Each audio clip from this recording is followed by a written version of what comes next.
everybody! Oh haha! So for today's video guys, magmukbang tayo guys. So akong mukbang is indomie with lemon and onion leaves. So ayan guys.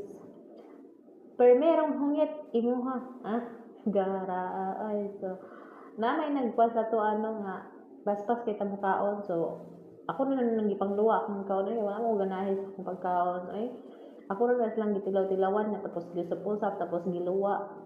So samtang gipangkaon o gipangluwa na ako akong pagkaon, nag-istoryahanan ni sa akong kauban na creator pod anak ko saya kanon sa pa man ta mo sikat na kanang atuwa yung sariling video ba. So try na to ning mukbang mo sikat bataan ni. So salamat kayo sa mga suporta mga bay, mga idol. Thank you kayo guys kay mag 15k na ta guys. So salamat jud kayo no sa mga sigig pangayog Gcash diyan nagtuo mo na may sweldo dire wala oy kanang gold na mo amuha man na.